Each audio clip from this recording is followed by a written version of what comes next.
All right, this is a September 12th, 2015 interview with Robert Lee True. Robert L. True. Robert L. True. Yeah.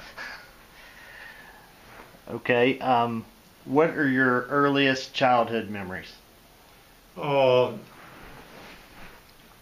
living with a big family. My childhood memories with like me and Marlene, my sister Marlene. There were 4 boys and 6 girls. There were 10 of us, and we enjoyed playing music, singing, and dancing, the whole bit. So as early as you can remember, how many of you were actually still in the house? Were there some of the children that had already left? No, I remember. I remember back when the oldest boy was home. Okay. My brother William and Buddy, and then Buddy was the earliest one to leave because Buddy joined the Army in 1939. Okay. And the rest of us we were just delegates when the president said, "I need you," and we went. But he volunteered. Yeah. I volunteered for the Merchant Marines, and then when I was home, then the Army grabbed me, and then they drafted me. But we were all overseas at the same time, all 4 of us. My brother Jim and my brother Buddy were in the European theater, and my brother William and me were in the Philippines. Okay. So what do you remember about your parents and grandparents and whatnot? Who was the oldest living relatives that you remembered as a child? My oldest living was, I remember my grandpa Parsons, and I also remember my grandpa True. My grandpa True, he died on the river up in Upshur County, Barber County, over in the Volga area there. He gave himself a shot at sugar, and he died there on the riverbanks. And I remember my granddad Parsons too. I mean, we'd go down there for reunions. We had big reunions, family reunions, and we would get down to Grandpa Parsons and Grandma Parsons, and he had a family of 12 kids. There were 6 boys and 6 girls, and we had it practically every year. We went down there, and it was a lot of fun. I remember my grandpa and grandma, and I went to see her when she died. My grandma True and my grandma Parsons also. I remember them very well. Okay, and where did they live at, the Parsons family? All right. Well, one of them lived in Century, and the other one lived down below Clarksburg. But he really moved from the farm there in Century number 2. Just outside of Clarksburg. He bought a farm down there, and he moved down there, and he run a sheep farm. Okay, but they moved there from Century number 2? Yeah. Okay, and the True family, how far back can you remember where they lived? The True family stayed right there in Century. My grandfather died. My grandfather Parsons, or True, like I told you, it was 1936 when he died. Okay. I remember that well. And I remember coming, and then my grandma True, they didn't move her out and took her out to Baltimore. It must have been somewhere in the late 60s, early 70s or something like that. But she stayed there all that time, and then she died in Baltimore. Okay. And your grandpa True, what was his name? William. Mm-hmm. And did he grow up in Century number 2? Yes. No, he grew up in Peeltree. Oh, Peeltree. Peeltree. Okay. He was in his early days. He was a blacksmith, and my dad worked in that place. The old shop that he had, as you go around the big turn of Peeltree, that's where his blacksmith shop was. He made all kind of farm stuff, and he took wagon wheels and rebuilt them and all kinds of things, surreys, sleds, and everything. What are the oldest family heirlooms that are still in the family, and who would be in possession of those? Like photographs, any old? I'm the oldest. Any like antiques that No. anyone would have? No, Eric, not that I know of. Pat has some antiques of hers, but I don't know of any antiques that I've got of any of my grandparents. Okay. Are there any connections that the family had to any great historical events? You talked about World War II, and you know, Well, my dad was in World War One, your dad was. and then my grandfather was in the Spanish-American War. My grandpa True, and he still had the gun, the powder bag, and everything. Is that right? Yes, and my brother Bid got it, and now my nephew Page has that, and he lives down in Richmond, Virginia. Oh, very good. Well, what year were you born? 1928, January the 7th, 1928. So, what kind of an effect did the Great Depression have on the family and on the community overall? Eric, I'd say that we grew up so poor that nobody could. Well, everybody raised a garden, and I remember my dad worked 2 weeks at the coal mine, and for 2 weeks he drew 58 cents because it all went for rent, coal, electric, and everything. Mm-hmm. The store bill. You had to buy there. If you didn't buy the company store, they're going to move you out. The company store, and they paid you in script, Right. which Yeah. you could only spend there. Yeah, that's what you had. He had 58 cents. That's what my dad drew in 2 weeks. What was the sense then of? Did people sense that was wrong for the companies to pay people that way? And was there? Well, they sensed it was wrong, Eric, but there wasn't anything to do about it. Yeah.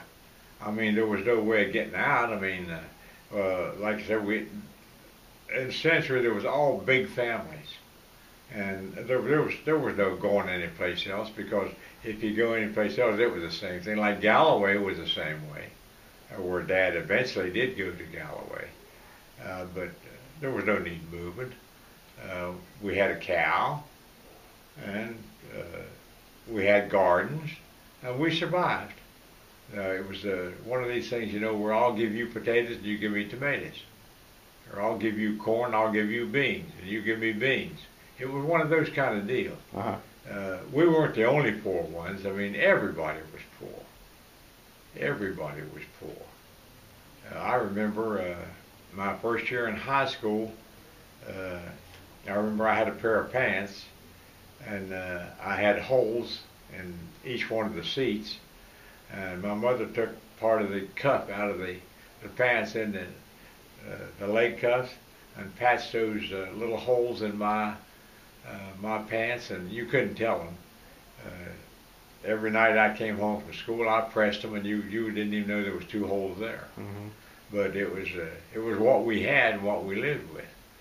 And I remember going to high school with biscuit sandwiches and country ham and shoulder, and I didn't know that their mouths were watering for them, and I went ahead and ate them. And I was a little bit ashamed, but still I realized that we were poor, and that was it.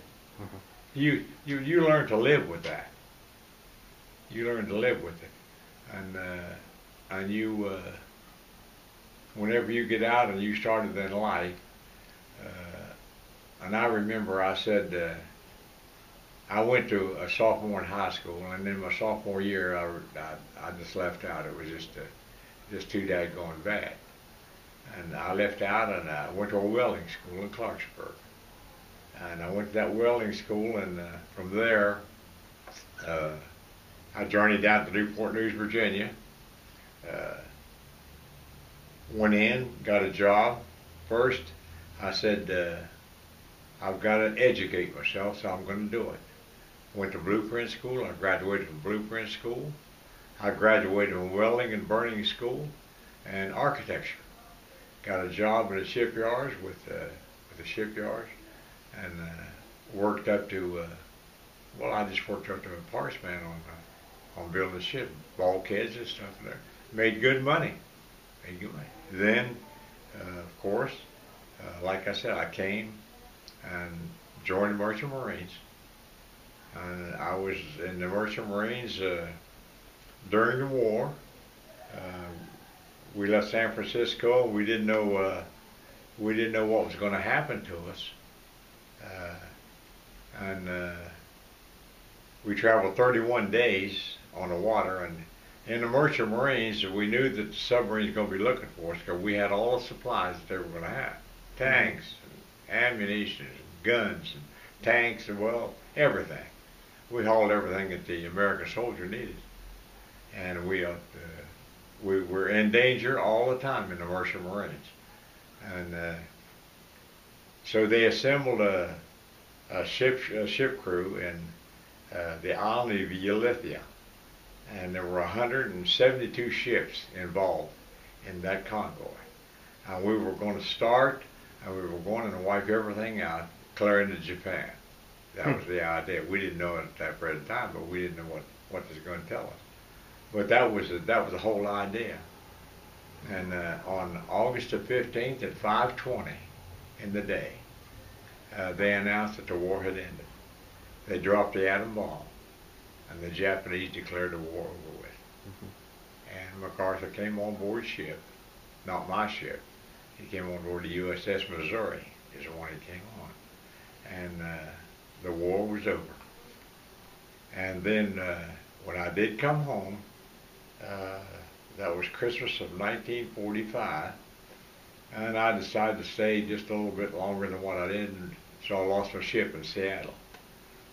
And that's when the Army got me. That's where the Army got me. So I went to the Army, spent my time in the Army, and came back home, and got me a good job. And I didn't really want to go into mining. What I wanted to do was to go back to Newport News and get my job in the shipyard. Boy, what a beautiful place. What a beautiful place it was down there. I belonged to riding clubs and all kind of clubs, and I was really living a good life. Mm-hmm. I was really living a good life. But I educated myself.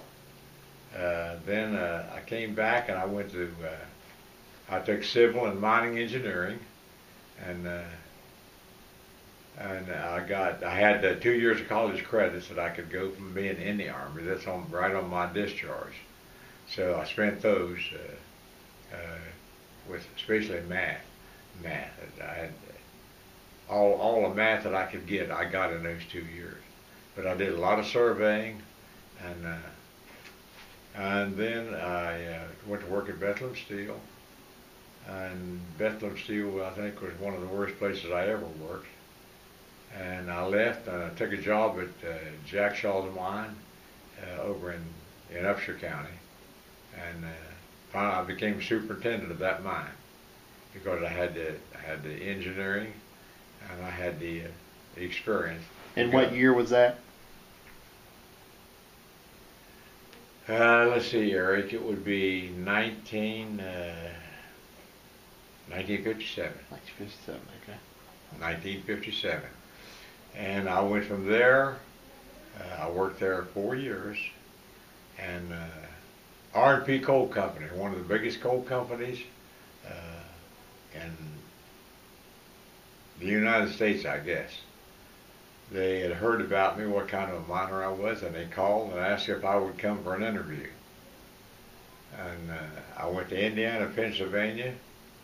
I took an interview with R&P Coal Company and raised clear up to executive engineer in ventilation for R&P Coal Company. And I made about the best money at that time probably that could be made. But I enjoyed mining, even though I was in 3 mine explosions, well, recovery mostly. And a lot of people said, well, why don't you get out of those things? And I said, no, I like mining. And I mined coal, I liked it. I put in 37 years in the coal mine, all underground. And I stayed there till I retired in, let's see, 1982. And my wife, Pat, then she retired in 1989, and I had jobs of my own that I did just here and there, and things that I wanted to do. And we retired, and here we are. Well, getting back to World War II, you know, most of my uncles were in the war. It kind of stands out to me when we look at our family that Yeah. how many people served. What was the reason behind that? Was there a sense of patriotism that drove the family to that, or Yes, it was mostly being patriotic, really part of it. And then the other, we knew that we knew they were going to get us draft, or regardless of what it was. Now all three of us, Jim, my brother William is the oldest, and he had 4 children at that time, and he was drafted. And but my brother Bud, like I said, he joined the army in 1939, and he come out with the highest point man in Barber County, being in the service. and what does that mean? Highest point. That means the years of service, Oh, okay. the actual service, and he was the oldest point man in Barber County. My brother Bud was, and he was wounded in Lahore, France. He was shot through here and come out here, when he came home to the service, he was crazy as a bud. I remember the boy up lived right across from us. He had an A4, and when you turn the switch over to go pow, and they'd go pow, and he'd run under the bed and hide, and cry, and he really never did recover fully, really. But he also worked up to a big job, and he was the night shift foreman of Republic Steel at the mine, the outside, and all of us. Jim went on, and he got his foreman's papers. I went on, I got my foreman's papers, and Bud went on, he got his, and we were all fortunate. We knew we might have came up poor, but we also knew there was a future ahead if you just wanted to face it and work to get it. And I think that all of us, that's the reason I think we all work so doggone hard. I always did say, if I ever get to the point where I could wear some clothes of the people that made fun of mine. I've had a lot of people make fun of my clothes when I was going to school, especially Century, Baldwin, and those places. But you took it. Yeah, I wasn't the only one. But we were very poor. But boy, there's one thing I can say. Dad always had something on the table for us to eat. And I remember on Sundays when there would be so many come in, my mother never turned one of them out. She said, "You come on in here, son," or whoever it was, and get you something to eat. My mother was that way, and my dad was that way. And we always saluted stuff like that. But you go back and you remember those things, but they aren't so meaningful. We had a good life and just didn't know it right then, because everybody was in about the same boat that we were. But still, you want to recover. And if you want to recover, I knew that I had to get an education on my own, and I knew I had to go through it, and I knew that I screwed my life up when I quit high school. But I also knew that I could pull out of it, and I did. I did. And then I met my wife, and of course she was a teacher. Pat was a teacher when I met her. I met her in 1948. And we was married in 1949. And we've done pretty good for ourselves. We both worked hard. She liked to teach, and I liked to mine coal. Mm-hmm. Yeah. And then my grandpa, both of my grandfathers were coal miners in their young days in Century. My Granddad Parsons, he lived on a farm in Century there when he moved out of there. And he was a coal loader. And my granddad, True, he came from his shop over, and he came to the mine camp. And then my dad was a miner. And my son's a miner. And Bob went on. He's did good. He was a foreman in the coal mine. Went on to be a coal mine inspector, and he's done good. What there's a wide variety of political views in the family, of course, as there is with any family. Yeah. What are some of the things that you remember about the family from childhood on up that have kind of Political? politically that My have mother was a influenced people? Republican, and my dad was a Democrat. And Dad was a strong Democrat, which never appeared to me to be of any sense. I mean, I myself am a registered Republican. My wife's a Democrat, but we've never lost a vote because we always talk it over and we vote for the man. But back then, Roosevelt had a setting in everybody's mind at that time, Eric. And what it was is when the old age pension, I got a song that I sing sometimes. When the old age pension came to your door, you don't have to beg the poorhouse anymore.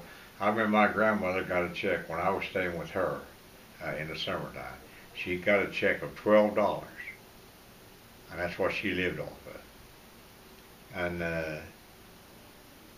well, that's the reason Roosevelt did. He did do a lot. He put some jobs out, WPA, and some different things, and did get people to work. And he did a lot of things. I mean, he did a lot of good things. And of course, he was president when I went in the Army. And but the political part of it, in Century, I remember that there were so many drunks on that voting day that it was an awful thing. Fights, I remember well. A Republican and a Democrat would be fighting. I remember that. At the polls. Yeah, at the polls. Right at the polls, too. Yeah. And I guess what they did, they fought over their rights is what it was. Because in coal mining towns, usually we had to fight our way down and fight our way back anyhow. That's the way Century was. Even whenever we were in school, we fought our way in and fought our way out. But it's what was the community like? I don't think a lot of people understand the mining communities. I mean, these towns kind of grew around where the mines was because that's where the work was, and it was a time when, you know, it wasn't like now where towns kind of go along where the interstate is. But, you know, Century was a little booming place back in that day, wasn't it? And what was it like, you know, interacting with people from so many different cultures? Well, I'll tell you how it was.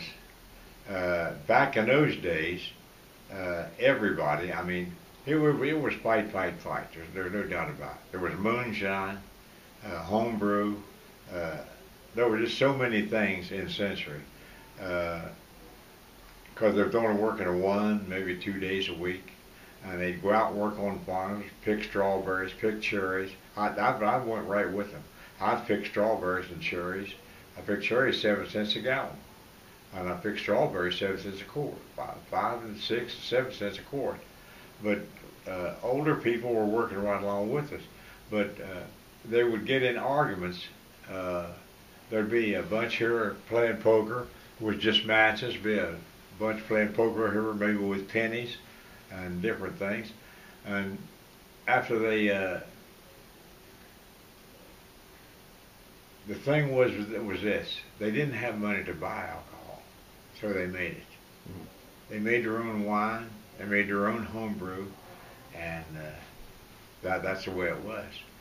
And a lot of it was caused because of the mines. Maybe some guy'd have a little better job and had a little bigger paycheck and this and that. But nobody, like I said before, had a lot of money. Nobody did. Because like, by the time you paid your rent, you paid your coal, you even paid for your outside toilet. When they put one of those in, you paid for that. You paid your store bill, and there just wasn't anything left. And it was irritating. You go out and hoe your corn, You raise your garden, you raise your chickens, and raise your pigs. And I remember that's the way it was. Yeah. There wasn't much for them to look forward to. Uh, like I say, when you leave one town and go to another, that town was the same thing. But a big family, we loved each other. We really had it made in big families like that. That we'd sing and go to church together, be in plays together. Me and my sister Marlene, we sang.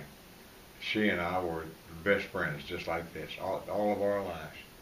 Marlene and I were, and we'd go to socials at churches and school programs, and when we had school programs all the time down at our schools and down at our churches. And Marlene and me would just sing. I think I knew G, C, and D on the guitar. We had to sing in one thing.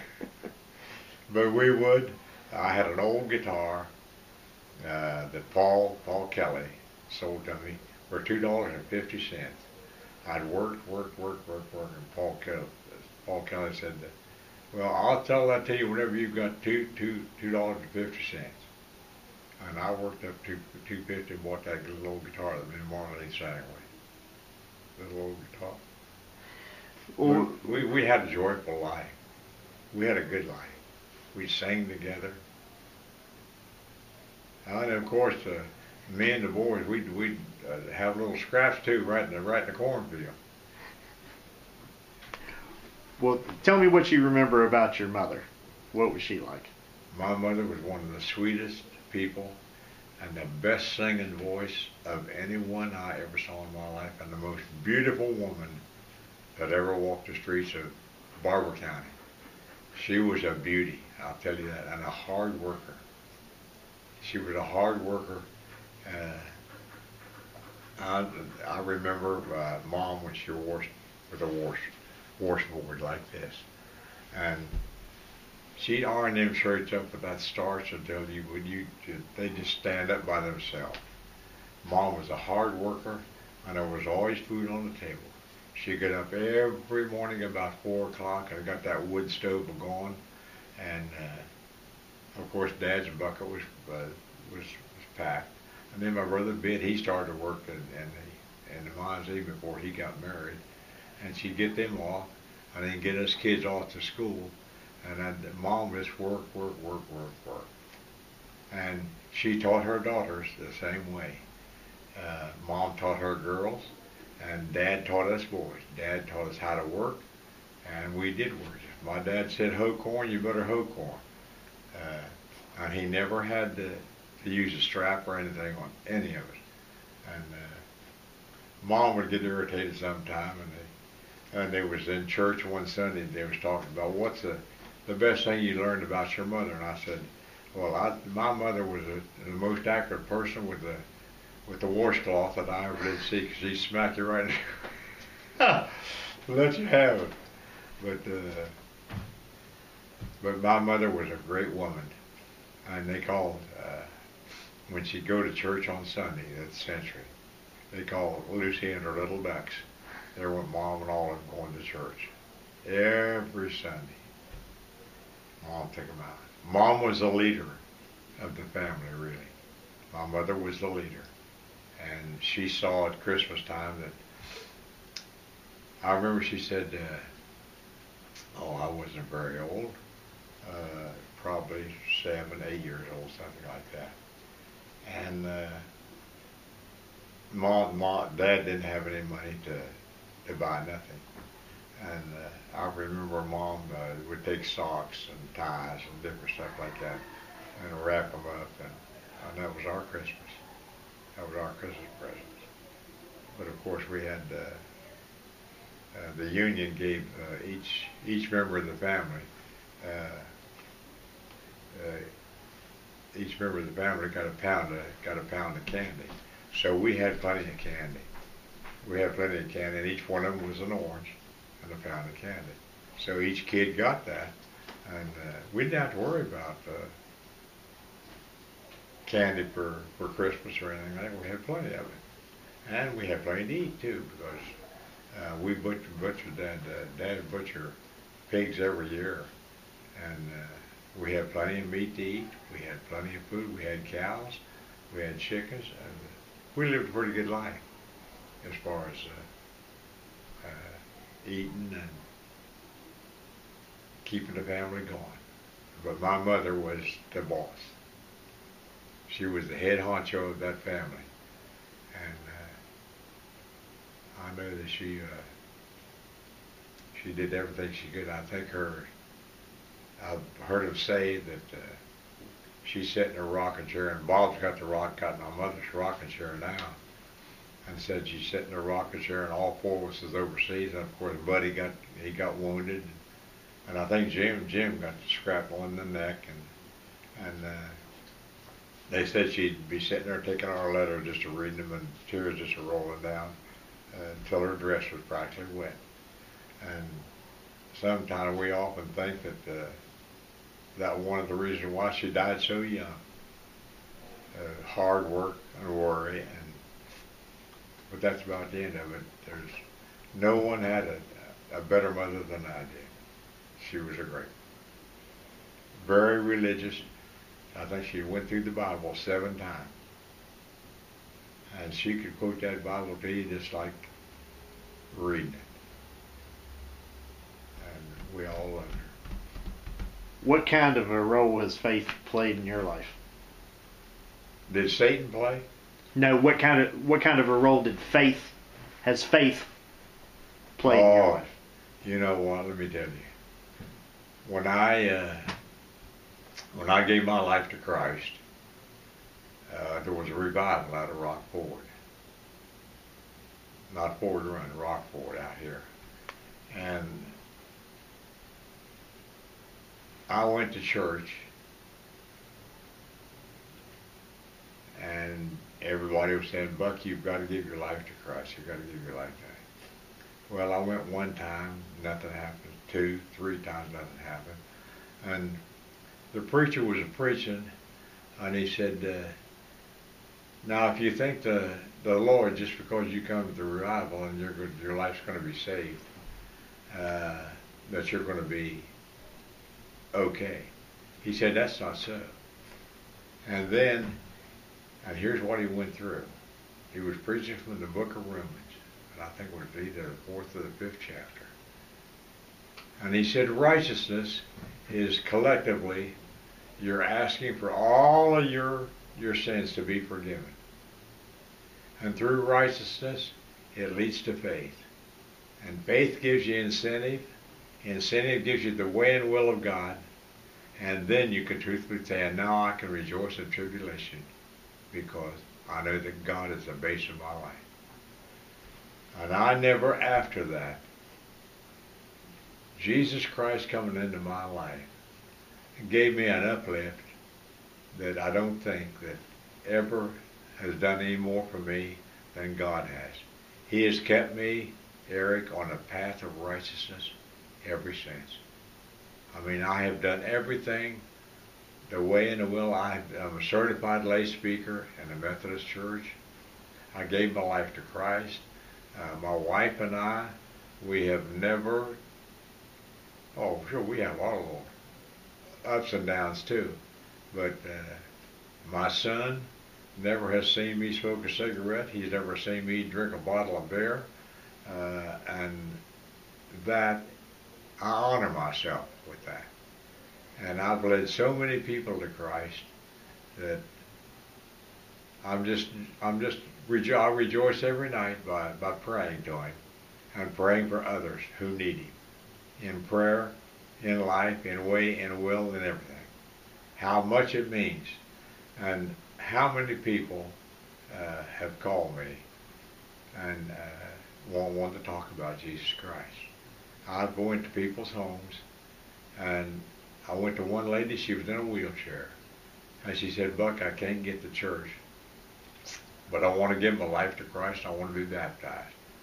And I tried to get a hold of one of the ministers, and I couldn't. I said, I'll baptize you, and I'll also talk to you, and we'll give your life to Christ.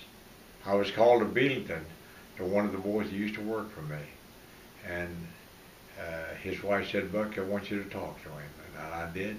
And I told him how meaningful it was to know Jesus Christ and to accept him as their Savior.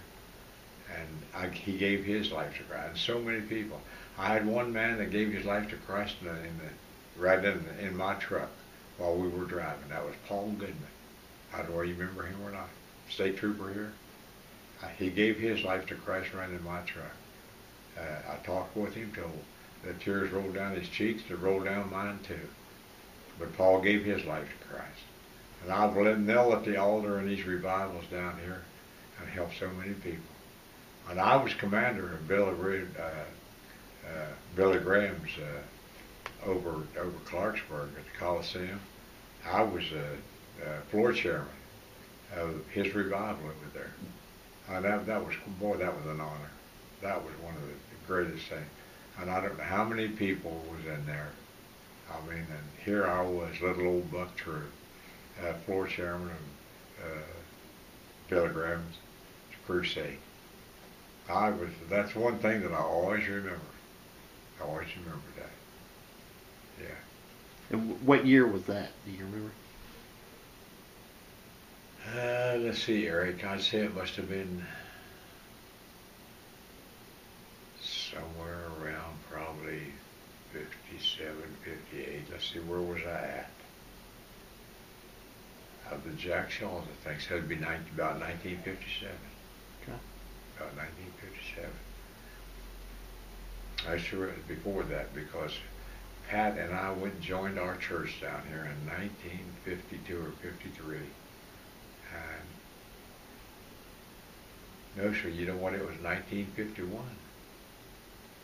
1951 is when it was.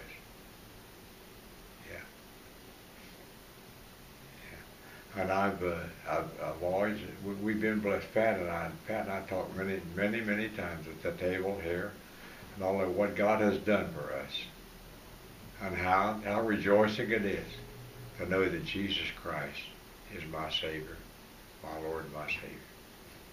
And I quote many, many times. I believe my Lord Jesus Christ is my Savior. His Son Jesus Christ, who was born of the Virgin Mary, suffered under Pontius Pilate, was crucified, dead, and buried. And the third day he arose from the dead. He ascended into heaven and sits at the right hand of God the Father Almighty to join the quick and the dead. I believe in the Holy Spirit, the Holy Catholic Church, the communion of the saints, and forgiveness of sins, and a life everlasting. Amen. Because of Jesus Christ. I quote it quite often, so I can always remember where I stand with God, because He's at the door waiting for me. And I know one day me and Marlene will sing again too. Because boy, she was a fine Christian lady, one of the best. I remember the last prayer I had with her out there on the couch at her house. She just held my hand like this. Yeah, and just squeezed it. I'll never forget that. That was a beautiful prayer. How old were you when you gave your life to Christ? Let's see. Probably 24, 25. And I'm assuming from what you're saying that your mother was probably set a good example. That's right. Isn't that right? Right. That's right. Mom set a good example because if she hadn't been a Christian, she couldn't have made it. She just couldn't have made it. But my mom was a Christian, and her and her five little her biddies every Sunday, they said there goes Lucy and her little biddy. Yeah. Boy, she was a beautiful woman. Oh, she was so pretty. Me and Mr. Warburton was in the bus station one time, and her and my sister Gloria were downtown. They bought their groceries and put them on a bus. And Mom was there, and Mr. Warburton the one that helped me start serving at. And I said, Mr. Warren, I said, I want you to meet my mother. And Mom always had that big hat on and her white gloves. And Mr. Warren with her, he said, you know what? That is the prettiest woman I've ever seen in my life. That's what Mr. Warren said to me. Said she is a beauty. Oh, she was too, boy. Yeah, and out of all of it, I mean, if you want to, Eric, you can do almost anything you want to. I remember in business college, I went to business college, and I remember what Mrs. Davis said one time. She had little mottos all over the room, this stuff. But the one I remember the most is that I used a lot. I'm no longer in debt to efficiency. I have told what I have been. I no longer stand at the gate and wait, but I close and lock the gate behind me and trod the chores undone, because God speeds the man who lives efficiently. I've never forgot that. And when I was a superintendent alone just for myself, I had something that I had to figure out. I just always remember that. Well, get off of your butt and get into mine and see what it looks like. And it was a specialty to me. Like I said, Eric, I educated myself. I did things to educate myself. I'll put it that way. I didn't educate myself, but I did the things to educate myself.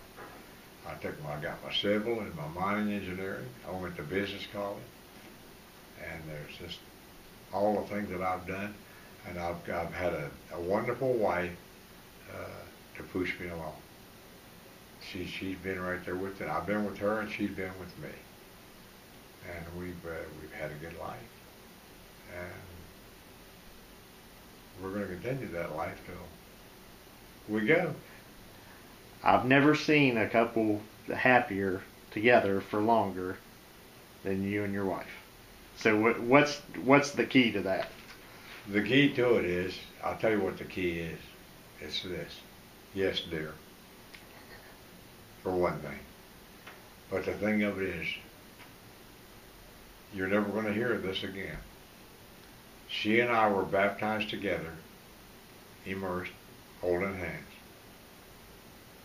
And we wake up many times in the bed holding hands like this. But Pat and I are so close. But now we have our little skirmishes too.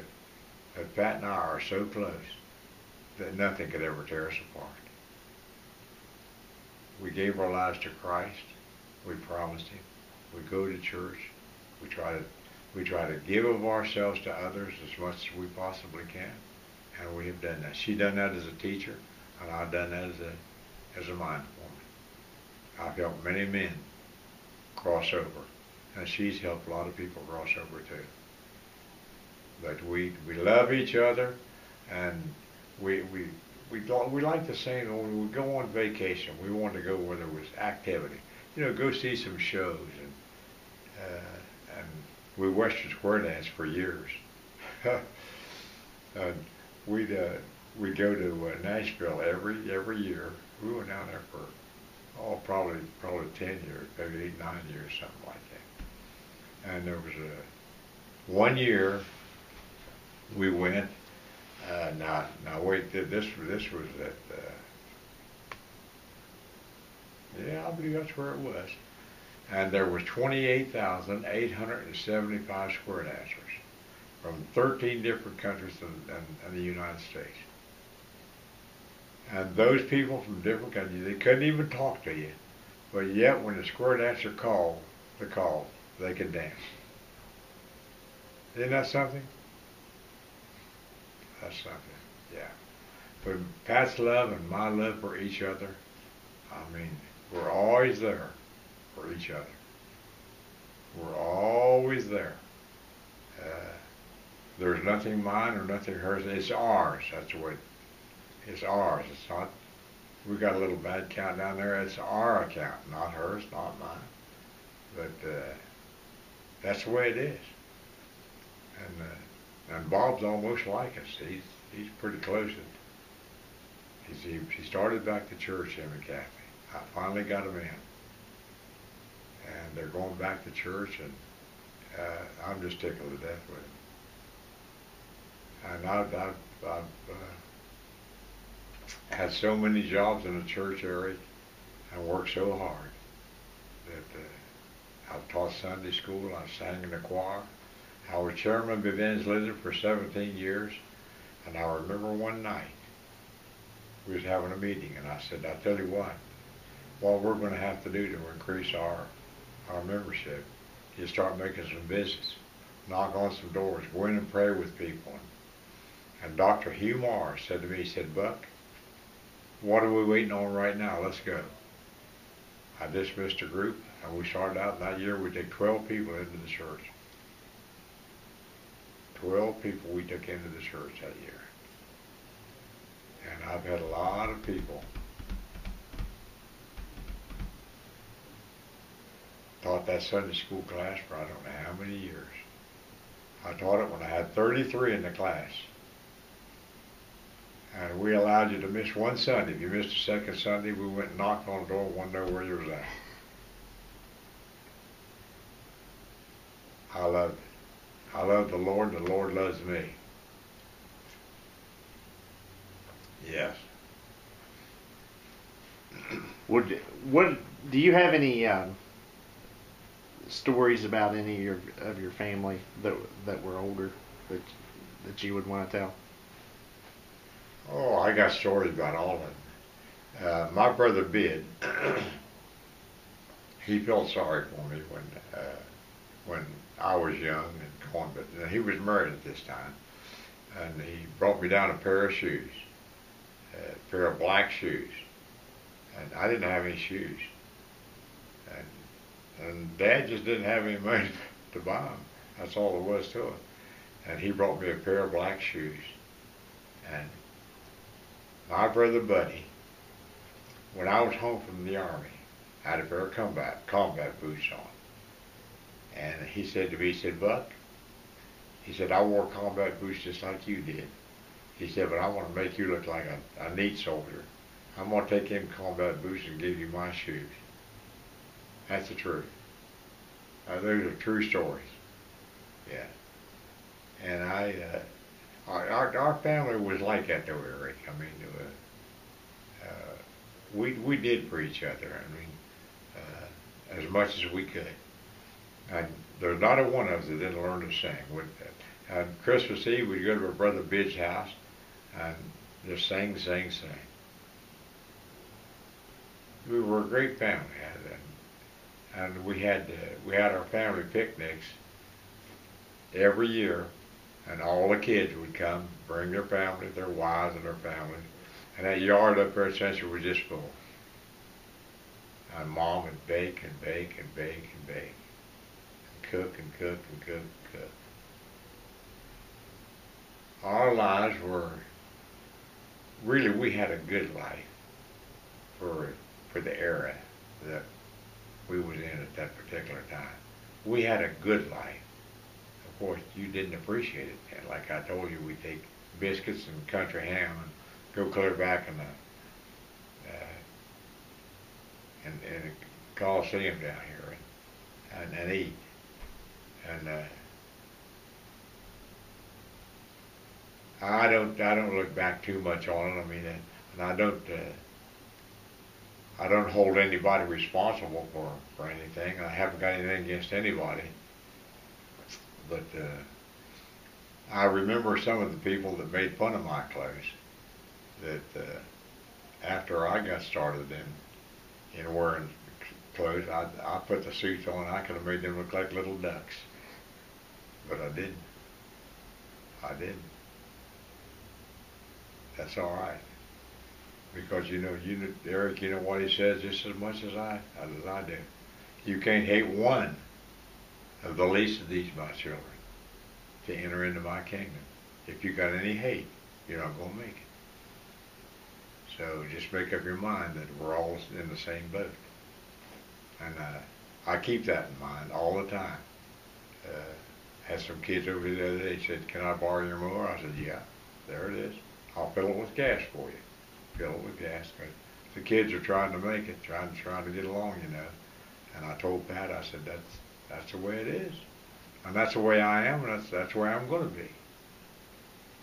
If I see someone along the road that's down, I'm going to pick him up. I always did, and always will. And that's the only way you can do. I mean,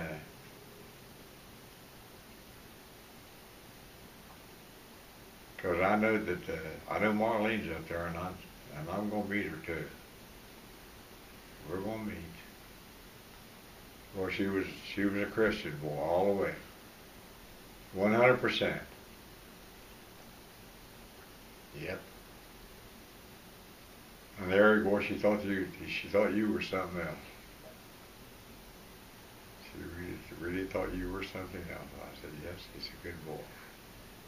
Oh, when I'd go out to Eric, when you was just a little fella, me and you'd get down to the floor and play, you'd wait for me to come. We had a good time. What is your favorite hymn? My favorite hymn? Jesus, Jesus, Jesus, there's just something about that name. Jesus, Jesus, Jesus, decked like the fragrance after the rain.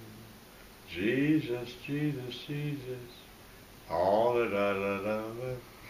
Kings and kingdoms may all pass away, but there's something about that name. How about a favorite Bible verse or passage? My special Bible, my Bible scripture. Mm-hmm. Well, let's see, Eric. There's so many. The one that I just now quoted right there is a good one. But in John, he says, I'm the Alpha, the Omega, the beginning and the end. Lo and behold, I died, but yet I live. I hold the keys to heaven and hell. And he that liveth shall receive my crown in that time. And I think that the reference to that is over in Timothy 4, and it says, if you traveled the course and fought the good fight and kept the faith, there's a crown of kingdom, or a crown waited for you on that day that only the righteous Lord God himself can give you. I remember those because I think knowing that he's real and knowing that one day he's going to take my hand, that's a crown for me. That's what the crown's going to be. And I think that you have to travel the course and fight the good fight and keep the faith. And God will be there for you. Oh, I know a lot of... Pat always wants me to quote the 23rd Psalm after we say our prayers in bed. I'll use the one I just told you there. But I use the 23rd Psalm. I was in the hospital, Eric, and I couldn't go to sleep. And I said to this nurse, she was one of the elder ones up here, and I said, have you got anything to help me sleep? She said, yeah, just recite the 23rd Psalm 3 times. Did you ever hear that? No. That's what she said. There's a lot of times I'm in bed and I do that, Eric. I recite the full 23rd Psalm. And it does help. Yeah. And I know the Lord, I know he sort of pats me on the back for it anyhow. But I talk to him a lot. A lot of people says, like I talk to Cliff and Marlene and the Lord, and everybody says, well, what do you mean when you say talk? I said, I talk to him.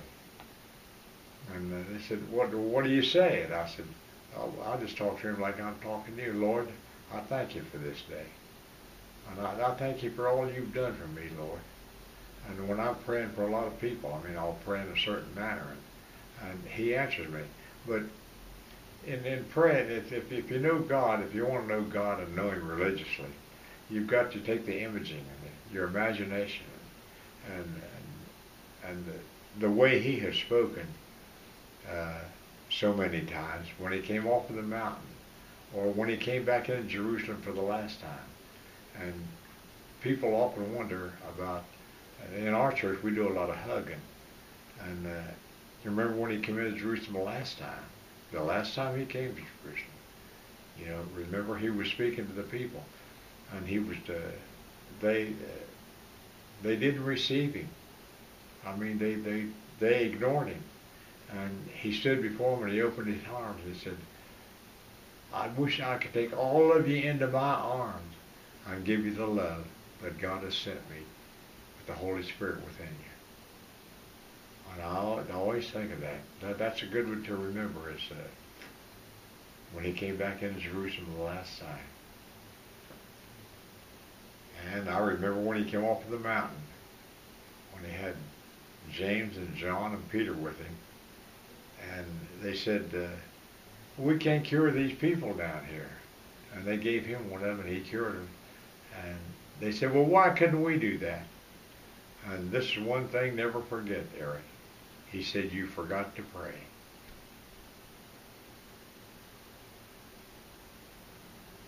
Don't always remember that. Because prayer is one of the honest situations that you can have when you want the Lord to be in your life. And I think that's the best thing that you can do. Yeah. But when it comes to hymns, I love hymns. What a Friend You Have in Jesus is one of my favorites, as far as that's concerned. But I got a lot of them that I like to sing. I go out there in the morning, go out with Rich and the good old boys to sing with them out there.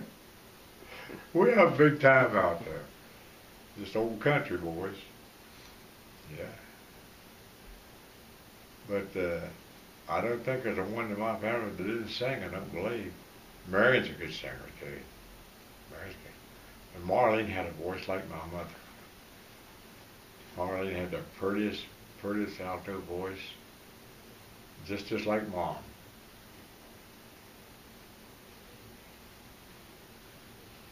The song that she and I would sing, I'd get my old guitar out and play it. And me and Mom would sit down beside me, and we'd sing Tie Me to Your Apron Strings Again. I just sit down a lot of times, and Pat said, I know you're going to sing it, sing it. Yeah. Tie Me to Your Apron Strings Again.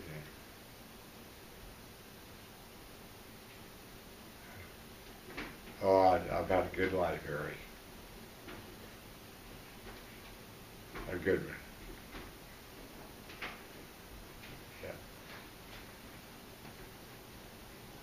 Yeah. Okay, that's all the questions I have. Thank you.